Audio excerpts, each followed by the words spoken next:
ग्वालियर के पुरानी छाबनी थाना क्षेत्र के गंगा मालनपुर में चुनावी रंजिश के चलते एक व्यक्ति के घर पर देर रात अज्ञात लोगों ने ताबड़तोड़ फायरिंग कर दी, जिससे इलाके में दहशत फैल गई।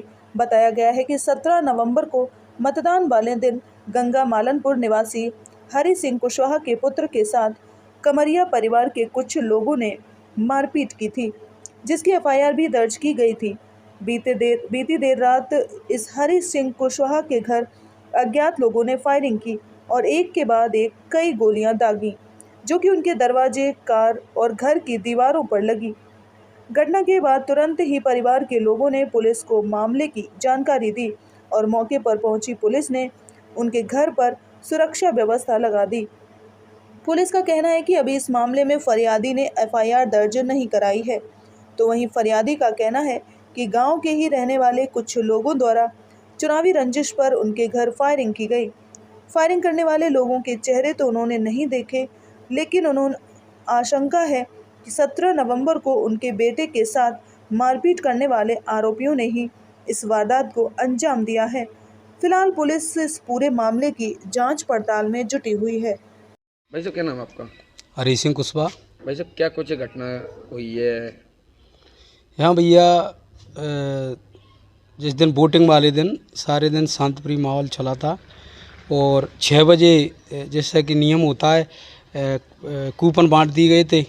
टीआई साहब बढ़िया शांतिप्रिय मतदान करवा रहे थे। लास्ट में एक वोट हमारा रह गया था, तो वो बच्चा जो है करीब 200 आदमी की लाइन लगी थी, वो जिग कह के गया था कांग्रेस के एजेंट जो बने थे उनसे कि भैया मैं अपनी मम्मी को दवाई दिलवाने 4 शहर गिना के जा रहा हूँ और मैं आके वोट कर लूँगा, तब तक तो ये लाइन रहेगी। और बोले ठीक है चले जाओ। जब वो लौट के आया तो उन्होंने कहा भैया मैं वोट डाल के नहीं गया हूँ, लेकिन जो गांव जिस तरीक़ा से एक हो गया पूरा गांव और बोले नहीं मुझे डबल वोट डालना है। तो टीआई साहब बोले जब तुम्हारे एजेंट कह रहे हैं उनसे बोल के गया है तो उसको वोट डालने दो, और टीआई साहब ने उसको बुला के अंदर वोट डलवा दिया। बस इसी बात को लेके जो लोग चिढ़ गए और उस बच्चे को जो है मेरा भतीजा ही है, उसको ईंट का जो है ईंट से लेके उस पर हमला कर दिया उनने। उसके कनपट्टी पे यहाँ पे ईंट मारी, लातों घूसों से उसको पीटा। जब तक टीआई साहब खुद यहाँ मौजूद थे, पेटियाँ पैक करा रहे थे, बिल्कुल उनके सामने की बात है, उनको पीट कर और यहाँ से दौड़ते हुए अंदर गांव में घुस गए। तब जो है उसको लड़के को वो बेहोश हो गया, उसको उठाकर यहाँ से हम लोग दवाई उसका इलाज कराने के लिए ले गए थाने में, जाके उसकी जो है एफआईआर दर्ज करवाई थी। उसके बाद में यहाँ फोर्स आ गया था, सीएसपी साहब और टीआई साहब सभी लोग 10-12। क्या घटनाक्रम हुआ कल ये हुआ। उसके बाद में यहाँ चूँकि हमारे यहाँ फोर्स तैनात कर दिया था प्रशासन ने, तो पुरानी छावनी में कोई जाटा मोहल्ले में घटना हुई थी, वहाँ से फ़ोन आ गया तो फोर्स ये कह के चला गया कि भैया हम 10 मिनट के लिए जा रहे हैं पुरानी छावनी तक, अभी आते हैं। बस फोर्स यहाँ से निकला है, इतने में सामने आप जो है मेरे मकान के सामने ये झाड़ियाँ हैं, झाड़ियों में से दनादन 3-4 फायर हुए और मेरे गेट में से जो है वो आप अभी उसको कवरेज करना, वहाँ से गोली निकल के जिस सामने आप देख सकते हैं ये गाड़ी की उसमें डिग्गी में जाके गोली इसमें धंस गई है और 2 गोलियां वहाँ दीवार में आप टाइल्स पे देख सकते हो, उसमें अभी भी गोलियां धंसी हुई हैं। मैंने रात को सीएसपी साहब को बुलाया था फ़ोन करके, सीएसपी साहब आ गए थे, वो भी देख गए हैं। और मैं मीडिया के माध्यम से ये कहना चाहता हूँ कि भारतीय जनता पार्टी के लिए हम इतना करते हैं यहाँ पर, अभी तक मेरा कंठ भर रहा है, अभी तक भारतीय जनता पार्टी के शीर्ष नेतृत्व में से किसी ने सुध नहीं लिया है। कैसे इस तरह से काम चलेगा? अभी पुलिस एफआईआर वगैरह हुई है? हाँ, एफआईआर दर्ज हुई थी 17 तारीख की, लेकिन रात को टीआई साहब से बात हुई थी, वो कह रहे थे आप सुबह आवेदन करें यहाँ पे, मैं जांच करवाता हूँ। और रात को जो है ये फोर्स साथ में था, वहाँ अंदर ऊपर जाके इन्होंने गोलियाँ ढूंढी थी, तो खाली खोखा भी मिल गए हैं वहाँ पे पड़े हुए, और हमने पुलिस प्रशासन को अवगत करा दिया है।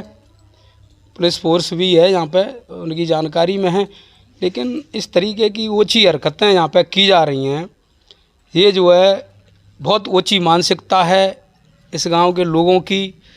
इस तरह का कृत्य जो है दबाव बनाकर। कौन लोग हैं ये जो जिन्होंने कल फायरिंग करी है, जो पुराना विवाद है?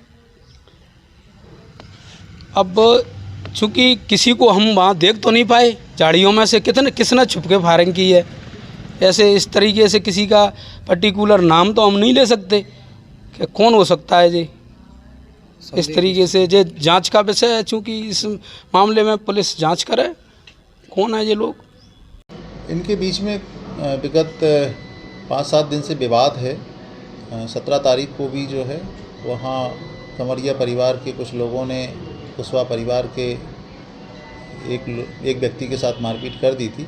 उसमें 4 लोगों के विरुद्ध नामजद अपराध दर्ज किया था। तभी से वो फरार है और उनकी गिरफ्तारी के लिए लगातार पुलिस कोशिश कर रही है। पिछली रात्रि में भी इनके यहाँ फायर होने की सूचना थी कि कोई अज्ञात व्यक्ति ने जो है फायर किया है, जो इनके दरवाजे पर लगा है। तभी से हमने गार्ड तैनात किया है। हालांकि इन्होंने अभी तक कोई अलग से अपराध दर्ज नहीं कराया है और ना ही इन्हें किसी के बारे में पुख्ता जानकारी है कि फायर किसने किया है। हमने फरियादी को भी एडवाइस किया है कि वो थाने में आके और मुकदमा दर्ज कराए। इसके साथ ही साथ जो नामजद आरोपी पूर्व में बनाए गए थे उनकी गिरफ्तारी के लिए और हम प्रयास कर रहे हैं। उम्मीद है कि शीघ्र ही उनको हिरासत में ले लिया जाएगा।